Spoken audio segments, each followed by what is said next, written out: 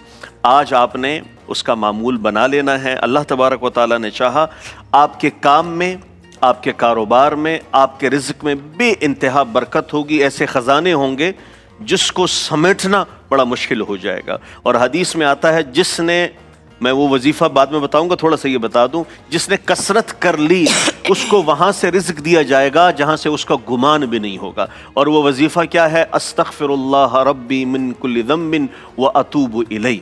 یہ وظیفہ معمول بنا لیں روزانہ 100 دفعہ. انشاءاللہ العزیز آپ پر رزق کے خزانوں کے ایک دم ایسے دروازے کھلیں گے جس کا تصور بھی نہ ہوا ہوگا انشاءاللہ. جی کالر ہمارے ساتھ موجود ہیں. السلام علیکم. السلام علیکم. وعلیکم السلام. جی کون بات کر رہے ہیں؟ جی جویریہ پی, آپ جویریہ پی بات کر رہے ہیں؟ جی میں جویریہ بات کر رہی ہوں. میں شاہد بات کر رہا ہوں لاہور سے. جی شاہد کہیے. جی ابھی سب سے پہلے تو میری بات یہ ہے کہ آپ ماشاءاللہ بہت زیادہ خوبصورت ہیں, اللہ آپ کو مزید عزتوں سے نوازے. آمین آمین, بہت شکریہ. اور دوسرا سوال آپ میرا مولانا صاحب سے ہے. پوچھے. جی میں مولانا صاحب سے بات کر سکتا ہوں؟ جی ہم آپ کو سن رہے ہیں میرے بھائی. جی مولانا صاحب کیا حال ہے آپ کی طبیعت کا, صحت کا ٹھیک ہے سب؟ اب آپ کی طبیعت کیسی ہے؟ الحمدللہ کے احسان ہے. مولانا صاحب میرے ساتھ 2 سوال ہے میرے. جی حکم کریں. جی مولانا صاحب ایک سوال میرا یہ ہے کہ میں حافظ قرآن ہوں. ماشاءاللہ. جی الحمدللہ. مسئلہ یہ ہے کہ میں نا تقریباً پچھلے 10 سے 12 سال تک میں نے کوئی ریوائز نہیں کیا, جس کی وجہ سے مجھے نا کافی پارے جو نا وہ بھول چکے ہیں.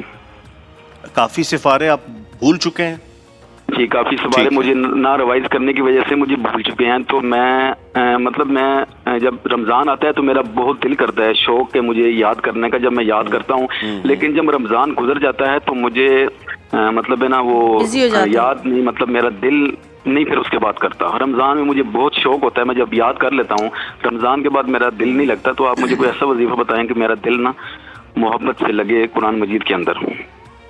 ٹھیک ہے, بہت اچھا سوال کر رہا ہے. چونکہ ہمارے پورے سال میں جو نوجوان ہیں جنہوں نے حفظ کیا ہوتا ہے اور کچھ لوگ شوقیہ وہ حفظ کر لیتے ہیں. پھر جب حافظ کے لیے تو یہ ہے کہ سال میں کم از کم 3 ختم وہ کرے. تراویح بھی تو پڑھا سکتے ہیں. ہاں تراویحوں کے علاوہ 3 مطلب 1 ختم وہ تراویحوں میں ہوتا ہے اور 2 ختم ویسے بھی پورے سال میں 3 مہینوں کے اعتبار سے کرنا ہے. دیکھیں جو قرآن کا جو حامل قرآن حافظ قرآن ہوتا ہے, جن کو اللہ تعالیٰ نے قرآن کی دولت دی ہوئی ہوتی ہے, یاد رہے 2 صحابہ ہیں جو 1 رکعت میں پورا قرآن پڑھتے تھے اور 2 تابعی ہیں جو 1 رکعت میں پورا قرآن پڑھتے تھے.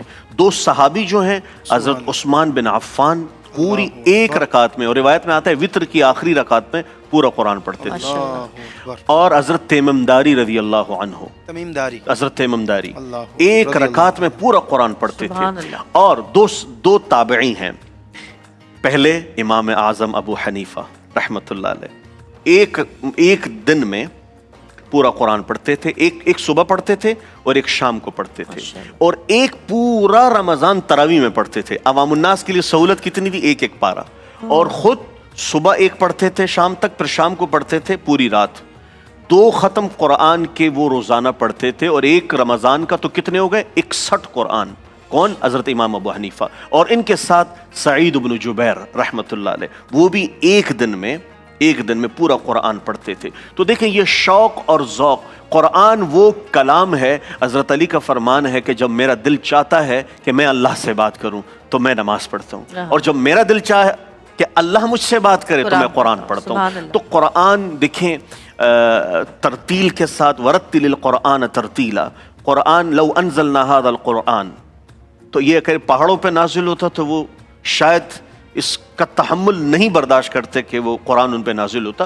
تو جنہوں نے حفظ کیا ہوا ہوتا ہے, اور حفظ چونکہ حدیث میں آتا ہے کہ بہت جلدی بھولنے والی چیز پھر قرآن بہت جلدی بھول جاتا ہے. اگر آپ دور نہیں رکھیں گے تو قرآن بہت جلدی بھلا دیا جاتا ہے, یاد نہیں رہتا. اور یہ جو حافظے سے متعلق امام شافعی رحمۃ اللہ علیہ نے اپنے استاد امام وقی رحمۃ اللہ علیہ کو خط لکھا اپنے طالب علمی کے زمانے میں کہ استاد جی شکوت الی وکیع سوء حفظی, کہ میں نے اپنے حافظے کی شکایت اپنے استاد کو کی جب میں طالب علم تھا.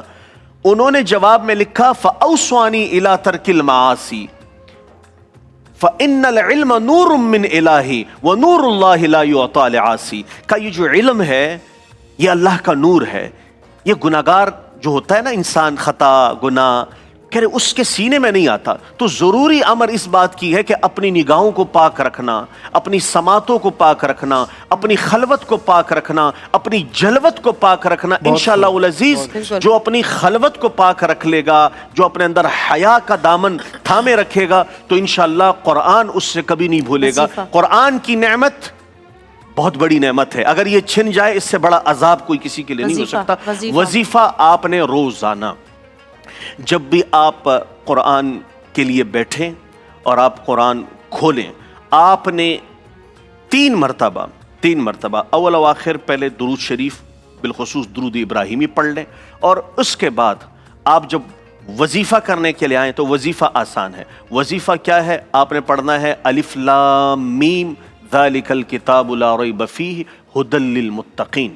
آپ نے اس آیت مبارکہ کا ورد کرنا ہے 3 مرتبہ, اور پھر آپ نے جہاں سے قرآن آپ نے پڑھنا ہے وہاں سے پھر آپ یہاں سے پھر آپ بسم اللہ پڑھ کے اور شروع کریں. انشاءاللہ العزیز اللہ نے چاہا آپ کا حافظہ کبھی ہوگا, قرآن یاد رہے گا. جی لاہور میں اذان کا وقت ہو گیا ہے, اذان مغرب کا وقت. بریک پہ جا رہے ہیں اور بریک پہ آنے کے بعد آپ کے باقی سوال لیں گے. دیکھتے رہیے گا پیارا رمضان.